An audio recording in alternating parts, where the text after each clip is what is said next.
Welcome in. This is The Spread. I am Cameron Tarrant. With me, as always, co-host SoCon, John Hooper, here on this final. And we got the puppy. And the puppy, the new puppy. John, did you finally give him a name? This is Flint. Flint. I like it. Mm-hmm. Everybody kind of looks like a Flint rock or special guest Flint on the show tonight. He's gonna sleep through it. So there you go. SoCon John, final weekend in the month of March. We'll be rounding the corner into April this week and coming down the home stretch in the spring football season. A lot of weird things going on right now around FCS football. John, we've got teams opting out now, teams deciding to cancel games. Then you have teams in this league, in the Southern Conference, that maybe are deciding to sort of throw in the towel and just play their second string the rest of the year, which that's not fair. Is that fair? Like, what about the teams that they beat with their first string? Is it really fair to play your second string and lose 3 or 4 games and then beat teams with your first string? I mean, I'm not sure. It doesn't quite make any sense, though, does it? If Chattanooga was going to do this, I think they're just maybe they didn't want to play, so their coach is like, "Wow, it's just, I don't think it's really fair to their seniors, but somebody said this was the players wanted to do it this way, but I don't know that I'm completely buying that story either. Yeah, because if you got seniors like Devonta Maxwell and these guys like Tyrell Price, do you think they want to just play their second string and not play their best players to not want to? Because you're not going to win a championship. Yeah, we could talk a little bit more about that when we talk about the Mercer game upset. ETSU making a great comeback at home against Western Carolina. Western Carolina had them on the ropes early in that game, John. EMI avoids a scare in Spartanburg. But, John, we got to start with the game down in Charleston. The Bulldogs of the Citadel giving up 550 yards of total offense to Samford as Samford just crushes the Citadel on the road. Yeah. Wow. There was a chance. It was 10-0 early. I want to say it was 10-0, and Citadel was driving, and they had a 4th down. They didn't get it. I want to say they fumbled or something on 4th down. Yeah. And Samford turned around and had a 70-yard touchdown pass to Jairus Creamer. And so it went from being a potentially, 10-7 to 17-0, I guess. From that point, the second quarter, about halftime, it was already decided because it was 31-7 at the half. Yeah. So, and I think they scored 24 points in the second quarter. I could be wrong. They did. So, at that point, you're just like, well, this, I think at that point, Citadel probably threw in the towel, given the fact they didn't have their starting quarterback, and they really couldn't generate anything offensively. They did end up with 300 yards on the ground, but it was just they had 7 turnovers. Yeah, that was the thing that really killed the Citadel. Liam Welch, a great performance from him, 305, 3 touchdowns through the air, and 139 on the ground. Yeah, and the leading rusher. 400 yards of total offense. Just by himself. And I believe, did he score a touch? Yeah, he had a touchdown on the ground there as well. So Samford just, completely rolling up the yardage points on the Citadel. John, that makes it 11 straight games the Citadel Bulldogs have dropped going back to the fall of 2019. Yeah, that's a school record. What's the fix? What's going on down there in Chucktown? Well, I think we kind of talked about it for the show. It goes back to last season, I think, or 2019, when the Chattanooga game, I think they let them come back by that. They were down by 17 or 20 points. Yeah. And I think the psyche of the team probably changed from that point. And they were still relatively a young football team. Yeah. But just from that point, something changed. I don't really, I can't put my finger on it, but I wonder if there's not. I mean, I wondered this before the season when 34 players don't show up the first day. That indicates a problem that maybe is bigger than they might want to admit. But I think it has. I think there's somewhere along the way the players lost trust in their coach, and it could be. I've heard because of the COVID situation, maybe he minimized it more than it should have been to the players, and that made a difference. So I don't know exactly what the answer is, but I think that has something to do with it. I don't know if it's I think and I think that the guys that left the team, I think there's not been much team chemistry. You never Yeah. see what it's like actually for the team off the field and how they get along. Boom, boom. So yeah, Boone's wanting to talk to us. Here, yeah, John. that's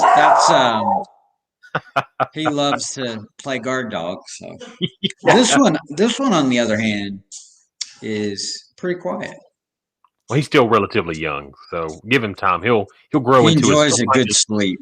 He'll find his voice. He'll find his voice eventually. So, but back So to I think there's a number of different things going on there, but I think the coaching thing is something that maybe the public doesn't know about. But like, if 34 players don't show up the first day, there's something big going on. So here's a question for you, John. Is Brent Thompson in trouble down there? I mean, how could he not be? Because that's a football school, right? And Duger Balkum just got an extension on his contract because the basketball team, they exceeded expectations. So he should have, the Citadel football team is quite frankly not met expectations by a long margin. This is a team that me and you had winning the league. So we're not completely off the mark there. Yes, back in the summer of 2020, but before the college football season got canceled, in the fall. They've fallen way below. Yeah. I mean, this is not like even, like I felt like Clemson was right on the verge when Tommy Bowden was there, but like they were coming just short of where they needed to be. And that was enough to get him fired. Like the Citadel is coming way short of where they should be with their players. They did have. I don't know if they have them anymore or what quite is going on, but I think there's an effort. It seems like to kind of maybe cover some stuff up here. I mean, I'm not sure, but I don't think you're hearing the full story either. Yeah. It's strange. I don't necessarily think he's in trouble this year because I don't know if because of COVID. I think he probably gets a pass. I don't know if there's any Citadel fans that watching or anything that kind of have an inside track of what's going on down in that program or have thoughts. But I think Brent gets a pass for this year. But if this losing culture continues into the fall, I think this is enough to put him on the hot seat. I'll say that. I don't think he'll get. Ultimately, I think next year is the make or break season for him. But I don't think they're gonna fire him or anything right now. I agree. So keep an eye on that. But I don't know what the fix is down there in Charleston. Maybe it's just because they lost so many guys opting out and transferring out back in the fall. I mean, for them, I hope it's not. And who you knows? Don't wish that even on your worst rival. And who knows what this bookstore situation thing has done to them as well. Well, and I've been there. Like when Furman, when Bruce Fowler was at Furman the last few years, I think Furman had we were working at the radio station. Yep. I think Furman during that time had a streak of. You remember they started the season 0-6. 0-6. That was in 2016 that year. So they had lost like 9 or 10 in a row. I remember. So I know that feel. I know what Citadel fans must be going through because, Furman's not too far removed from that. Yeah, but this is something that this Citadel program has never seen before. is 11 straight Wow. loss. And like, well, for Furman, that hadn't happened since like the 50s. Like, Yeah. it's rare to lose that many games in a row for any football program. Now, like, football programs without tradition, it may not be like, but yeah, I think that where it'll get the attention of the athletic director is the fact that it's never happened before, like you said. So And that, I don't know. but It, I will say it's weird this to for watch. Brent Thompson. I mean, he won the SoCon his first year as head coach, but then people will say, well, that was Mike Houston's players, So, there's always different ways to look at it. But for the most part, I feel like they've had teams that a little bit have fallen below expectation, maybe. Yeah. It's going to be interesting to see. I mean, the Citadel. Let's see. Let me pull up the schedule here for. I don't know if you know And really, after they beat Furman last year, they had everything in front of them, and they probably should have gone to the playoffs. And then that was when they seemed to kind of. All right. So we got Wofford, Furman, VMI to end the year. Probably not going to win a game. Be honest with you. I mean, that's not looking good. Well, I mean, you look at Wofford right now. We'll talk about the Terriers here in a few minutes. I don't know if we're honest, all three of those teams are better than the Citadel. Yeah, true. So if that happens, you're going into the year 0-12 if you go back to the fall. Yeah, they would be going. Yeah, they would have lost. They would be 0-12 in the 2020-2021 season, fall spring. But that would be 14 straight losses if starting the fall of 2021. And see, I don't know how far if you get back down that hole, how hard it is to get out of. Because at some point that affects recruiting, I think. Yeah. We'll see. We'll see what goes on come August, come September when the fall season ramps up.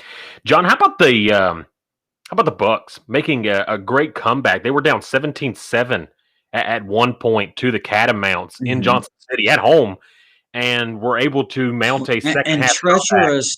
What was bad weather, really? They had the hour and a half rain or hail delay before the kickoff. Maybe that's what helped out. So it looked like it snowed. And then, but you have Jacob Sailors and Quay Holmes both go over 100 yards. Quay Holmes had 197 with 2 touchdowns. So a big day, really. And they had Brock Landis make his first start as quarterback for the Bucks, and he didn't throw. I don't think he threw, but like 16 passes. He went 8 of 16 for 55 yards. So they didn't really ask him to do a whole lot, because I mean, one, the weather, and two, the running game was having so much success. 350 yards on the ground as a team. I mean, that's. But I find it interesting that between the two teams, they had over 500 yards in the first half, and then in the second half, they only combined for like 174 and 7 points. So sloppy game, sloppy weather, sloppy game. So I guess it's safe to say the defense has made adjustments at the half. Couldn't tell you what was the last time Western Carolina held somebody to 24 points. Oh, gosh, probably the last time they played ETSU. That might actually. I think the score last year was like the Citadel. The Citadel. They beat the Citadel 21. Oh, that's right. Okay, yeah, that's right. Gosh, and things had to be bad when that was the case for the Citadel. So. Yeah, that's the only other game that. But I mean, I think Western's getting a little bit better. Yeah, they're getting there. I don't know. I still think their offense is really the one that's been the most improved so far. I guess their defense was a little better, but they were aided by the weather somewhat, I think, as well. Mm-hmm. Probably weren't throwing many passes after halftime in that game because there was another weather delay, like late in the game. So right. But a good game. But at one, I thought I never really, even when East Tennessee was down, you kind of felt like they needed to score quickly because the quickly. the weather might be coming in. And they were able to do that and hold on there in the second half of that one. So ETSU hanging in there. I believe they're just a game behind. They've only had the one loss, so they're still right there in the mix of things. Couple of scares for some teams. VMI surviving their trip to Spartanburg. They remain the last unbeaten team in the Southern Conference now, John. A 36-31 victory for the Keydets. Without their star quarterback, Reese Udinsky, VMI having to do it with quarterback Seth Morgan, and he threw 375 and 4 touchdowns for VMI.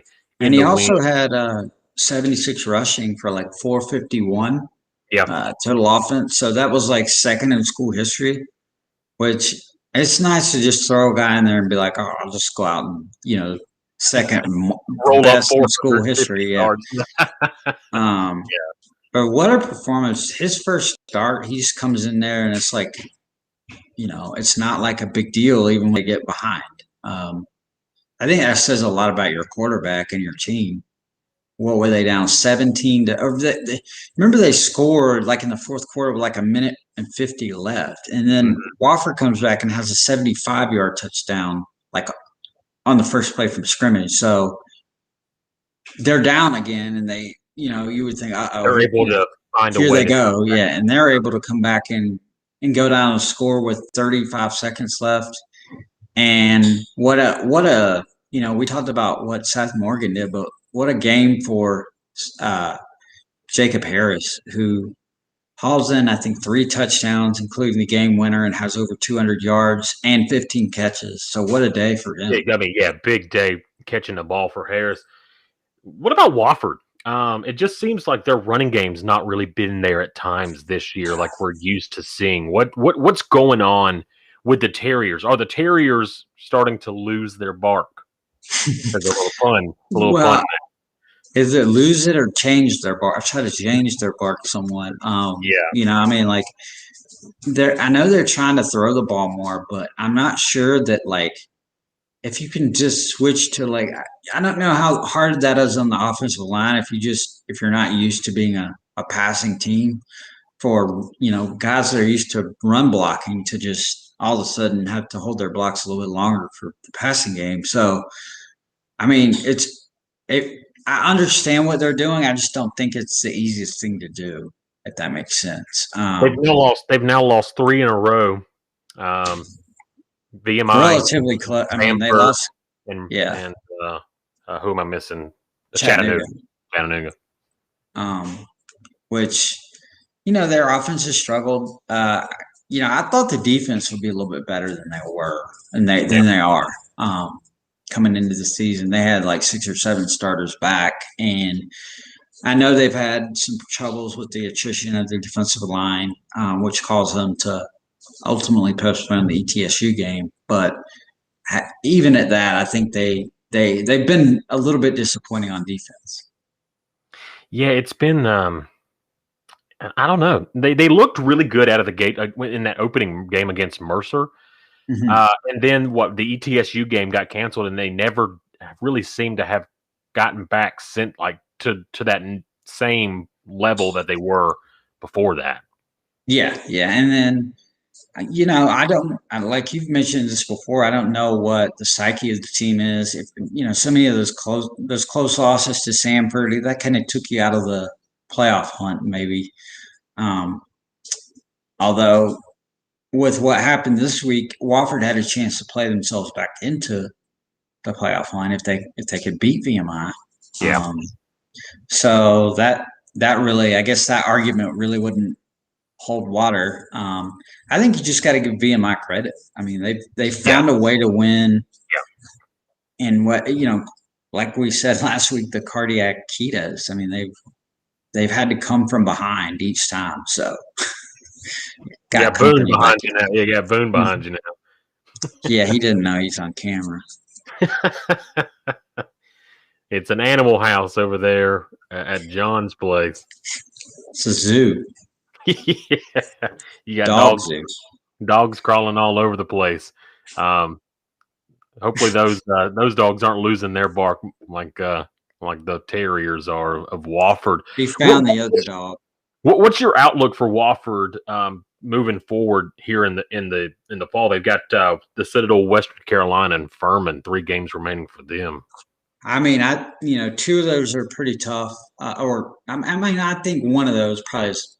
You said they'll beat the Citadel. They'll probably beat Western Carolina. I think the Furman game is one though that if you win or lose, depending on who wins or loses, that game will carry the momentum because that is the last game into the fall. And I think that's important because probably both be picked high again in the fall. So I'm not going to say it's a make or break game, but I think if Furman or whoever wins that game will have a lot of momentum going into the season, knowing that, hey, we're Wofford, we beat Furman, who's picked second, or vice versa, in the league. So they'll already know that they've beaten one of the top teams, before, a few months before the fall season starts. Yeah, I think that's a defining game for Wofford going into the fall. If they lose, they probably beat Citadel. They probably beat Western Carolina. Could they be on a downward turn? Like, it could be a game where Wofford. I'm not saying they'll get to where the Citadel is, but it could be a bit of a downward turn for the program if they were to lose that game. Yeah. So we'll see. Got a couple of games left on their schedule, just 3 weeks left. And we don't know exactly what Josh Conklin, he's not made it any secret about that he's putting his name out there for various jobs. And I wonder if that has some effect inside that locker room. Yeah. And I do too, because, guy with the transfer portal like it is, and the coach is already not fully committed to the job. You wonder if those guys don't, well, if he's not going to be like that, why do I have to be this committed? So. Yeah, I know. He's really asking them to do something he's not willing to do. He's not willing to do. So I don't know. We'll see if any news with him happens within the next few months, or if he's going to end up staying in Spartanburg. But yeah, I've wondered that all spring if that. Question that question mark in the air of whether he's staying or leaving, if that's not affected their locker room just a little bit. John, the surprising game of the weekend, though, yesterday was Mercer getting the upset win up in Chattanooga on the road against the previously undefeated Mocs, 35-28, in a game where the Mocs played their entire second string offense and defense. Well, I don't know how I should feel about that, because you get these Chattanooga fans and we played second stringers, but is that good? Or like that you can't beat, that you can't win that game? I almost feel like it's bad because, well, like you said, VMI had a lot of second stringers in key positions, one of them being quarterback. And they won. They beat a Wofford team that, is probably it's better than Mercer. They beat Mercer. So. What does that say? Like, well, Chattanooga, we're going to have all these guys rested for the fall, and we're having this transfer quarterback. But that still doesn't really mean anything. Like, it doesn't mean you'll win the league. You know what I mean? Like, you can't put all your eggs in that basket. It almost feels like the Mocs are sort of opting out of the spring season now. It sort of feels like they're like, okay, we're just looking forward now to. It almost is like they're condescendingly treating this season as opposed to the fall season. When I think that's the wrong way to go about it. Like, I don't think, because they've got. I think coaches are going to use this against them in recruiting, and this is gonna backfire. Yeah, and they've got a legitimate chance to win a conference title this year and possibly get a playoff spot. I don't understand. Right, and you do that for your seniors. North Dakota State played one game for one guy in the fall to get like the whole reason you ask your seniors to come to a place is to win championships, not to take the spring off so you can prepare for the fall. That doesn't make any sense. And like, yeah, everybody gets that we had COVID, but no other team has taken that approach. Well, what bothers me, John, is if you're a competitor like these kids and Right, coaches, you can't just turn it on and turn it off. Well, if you're a competitor, you want to go out there and win every game, no matter what. And you've got a legitimate shot of you're undefeated, a legitimate shot of winning a trophy, winning a championship. And then you just throw your second string away. Yeah. Against a team that I guess you figured you probably could beat. Put it this way, would VMI have played second stringers on Saturday if Reese Udinsky? Okay, then there's your answer. Like, and I don't think Furman or Wofford or Mercer or any of those other teams in the league would do that. And I almost feel like that's a built-in excuse too. Like, so you can use but that too to me is like, well, your second stringers aren't very good. I mean, Mercer's decent, but they're not. But let's say you have injuries during the season, they're not going to be very good. And if I'm a fan of Chattanooga, I'm upset because my team, my undefeated football team, could go out and continue to be undefeated, winning against Mercer's not terrible, but it's a very winnable game for this Chattanooga program. Why is he the only coach that's worried about the amount of games you're playing? Like, no other coach is worried about that right now. Like, and it all stems back. We talked about this before the show, and we talked a lot about this back in February when Chattanooga was making a lot of noise about, we really don't want to play anyway. We're just kind of here because the league decided to play. We're here so we won't get fined or whatever. It's like, why not just opt out? If you really weren't committed or wanted to play, why not just opt out back in? Just I mean, and there's a lot. I'm not there's fans on Twitter of every school that agrees with that. Like, why are you playing? Like, yeah, if you don't want to, if the coaches and even some of the players, I mean, the Citadel's playing with like 20 players. Yeah, I will at least say the Citadel is at least. You got to give them credit. They could have opted out like Illinois State or anybody else. Those guys want to go out and play. So, and you got to give them credit. They may not be very good right now, but at least they have the commitment to go out there and want to play. If anybody's got an excuse, they've got one. Not Chattanooga for playing second stringers when they could have played first stringers. And look, you ask the kids on VMI's roster if a spring championship would mean less than a fall championship. I mean, they have won since 81 or something like crazy like that. I mean. Yeah, I mean, ask them. Like, they've never even. I mean, that school has not started 5-0 since 1960. That's ridiculous. I mean, so that's a totally different. I think it's a different approach, but I almost think now that if the game was, I mean, the season was in the fall, that VMI would still be as good. Like, it's not mattering because they're playing in the spring is my point. I think they're legitimately good. Like, I didn't know that before. Like, the first 3 or 4 games, you're like, well, maybe the other teams just – but now, they're pretty good. When you can go back-to-back and come from behind and beat Sanford and beat Wofford on the road, that says something about your football program. And to do it with a backup quarterback. I think what they did last week at Wofford was more impressive than any other win they had. Just because of the cards were kind of stacked against them. And those kids want to win a championship, and what I don't understand is why Chattanooga wouldn't want to do the same thing. I mean, if they played VMI and they made that game up, or they play second stringers, because they would get absolutely boat raced. Yeah. By VMI. I mean, like, you wouldn't want to do that, right? I mean, I wouldn't want to. Like, who would? Like, who would want to go just get beat bad?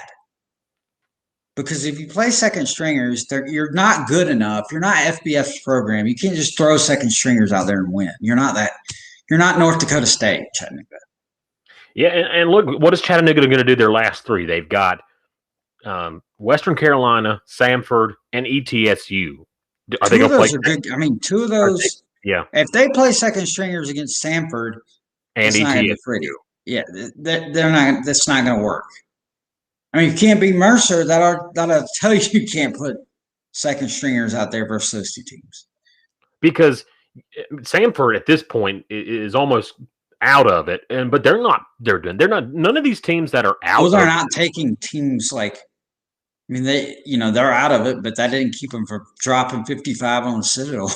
Yeah, it's like they're still competing right, hard. right. And the team that was in first place sort of took the week off. Right. Yeah, yeah. I mean, and that's not fair to the rest of the league. I mean, VMIs can say now, well, that's fine if you guys want to do that. We'll just take the lead of the conference. So yeah. I wonder how much of that is they, and I don't think this happened, but like, what if they knew that VMI was going to be without those guys versus Wofford and just assumed they'd lose? Maybe. I don't know. And now it's sort of and now it flew in the face, like you just assume those guys are going on the road and lose, but if that's the case, then that's bad coaching because you can't just assume anything. No, I think now if he doesn't play the second stringers the rest of the way, it looks real bad. Yeah. Because now, like, if you've already made that decision, you better play him the rest of the way. Yeah. I don't know. Then there's the whole, why did you just play him for one game? I mean, that didn't make sense. Because you thought you beat him with those? I mean, like, there's so many. Yeah. Be a lot of question marks. You mentioned VMI, the Cadets, stand alone at the top right now, John. They are the only remaining undefeated team. And one thing is, how much does that motivate Mercer? Those guys know it. They're playing second stringers against us. Oh, yeah. I mean, like, way to just motivate the other team, Yeah. So give the other team, give the opposition a chip. Yeah. No, I agree.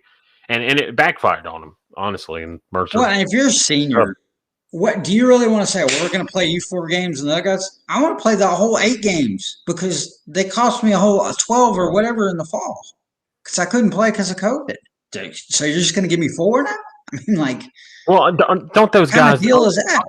Aren't they going to get an extra year of eligibility anyway? Well, how many of those guys are coming back though? I mean, true.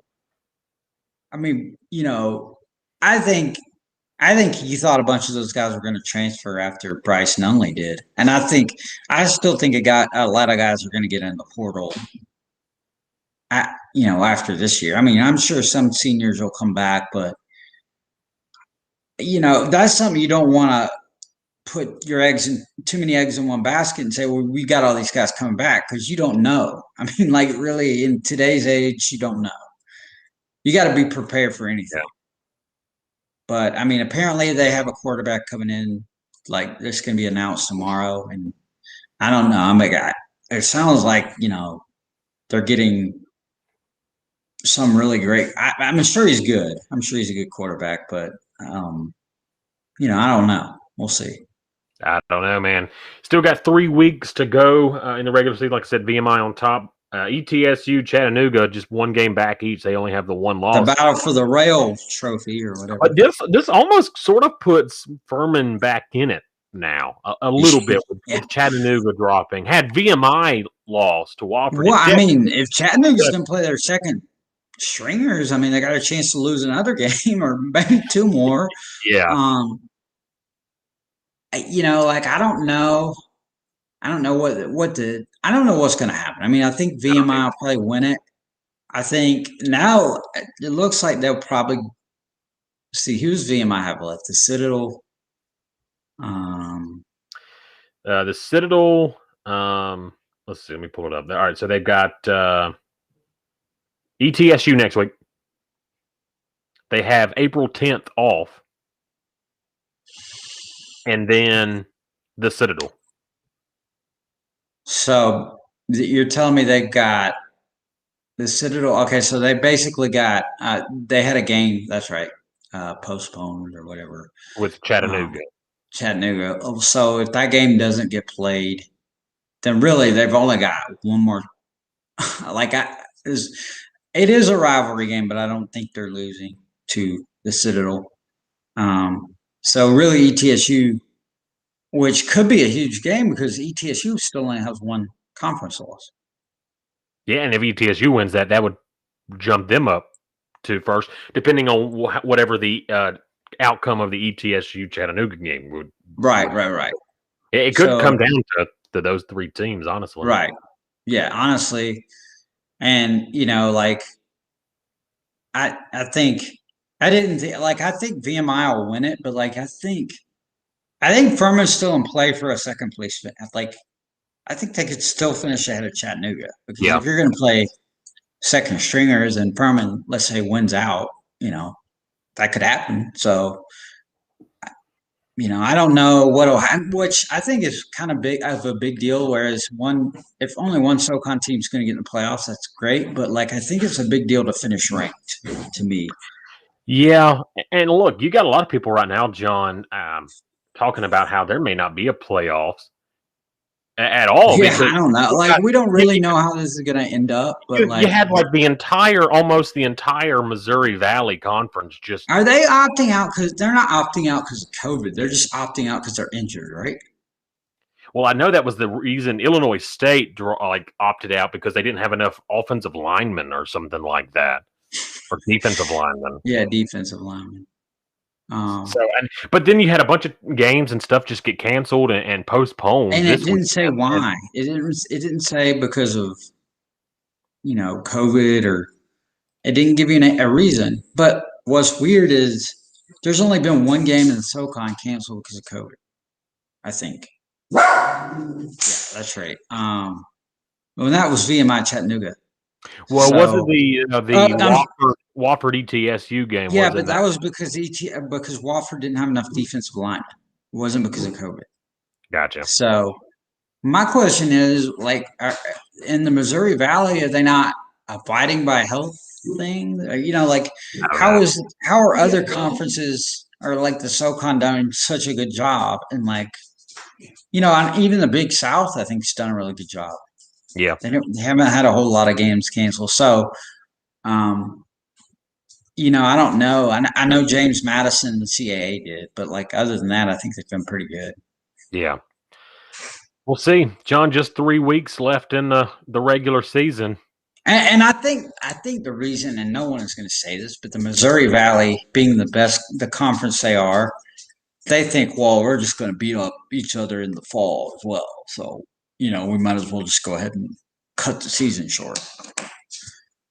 Which I think is, like you said, why play in the first place? Yeah. Why as a league did you decide to play in the first place is what I mean. Yeah, if this was going to happen to begin with, why even try to play? Right. You know what I mean? So yeah. We'll see. John, it's going to be a couple weeks before we get back on it. I'll be leaving this week to go on vacation for a little while. So it's going to be April 15th before we are able to. You're going off to Key West. No, Key West. Headed down to the Florida Keys for a little while. So you can go do some spring breaking. I'm just kidding. Yeah. Yeah, my wife's spring break.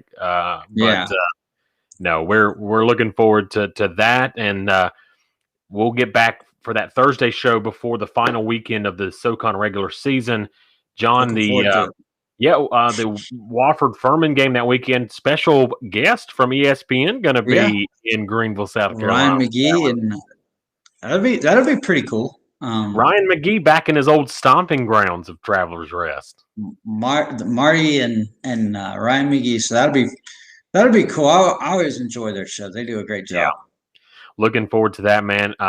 Basketball on right now. I know yesterday Baylor ended up winning. Oregon State beat Loyola, which was a little shock. What about the Pac-12 is dominating the tournament so far? They're going to have two teams in the Elite Eight, possibly three teams if UCLA. All the ACC schools are out of it now with the loss by Florida State, and then there's only one Big Ten team left? One Big Ten, and that's Michigan. And for both of our sakes, John, we got to hope Michigan stays alive because we both picked the Wolverines. Well, I mean, I feel it'll be interesting to see them if they play Alabama in the next round. But that'll be a really good game. But like I think that might be their biggest test going into the rest of the way. I think because I think Alabama, the way their style of play and the fact that they shoot so many threes, that could be an interesting thing that Michigan has to defend because today Florida State's not a great shooting team, but they play so well defensively, but Michigan seems to have managed that really well. So yeah, Gonzaga staying alive. The third unbeaten team to make it to the Elite Eight in the last 40 years. So, and they're trying to do something that hasn't been done since 1976, I think, with Indiana when they went wire to wire, and undefeated the whole way. So, we'll see if the Zags are able to do it, but who knows? They look good so far, but like we talked about, I don't really think Creighton and Oklahoma aren't great. I mean, they're okay, but they're not. And I'm excited. The Oregon USC game, whoever wins that game could give Gonzaga some problems. I mean, that's going to be a great game. I think that might be the best game of the weekend. But also that we didn't mention the Oral Roberts Arkansas game was really good. What a great game! And Oral Roberts had a chance right there at the end, and they shot where they set up a three and and they had the ball in their star's hand, and he had a good look, made a good shot. It just hit the front of the rim. It just didn't go. So good tournament by them though, and good performance really by all the underdogs. I thought it was a really good tournament so far for them. Absolutely, Baylor's still alive in it as well. They'll take on Arkansas. Houston staying alive with a big win over Syracuse yesterday, last night too. So. We know most of the Elite Eight teams at this point, John. Right. We know like 4 of them. Is that right? No, we know 6 of them. We have 2 games 6 left. Of them. That's right. Yeah. So we got 2 left. We got Oregon and USC, and then Alabama and UCLA. That's right. So Alabama and UCLA be like a good matchup in football in like the 70s. Still got a long way to go in this one, but looking forward to it, John. See you in a couple of weeks. Thanks everybody for listening. This has been The Spread.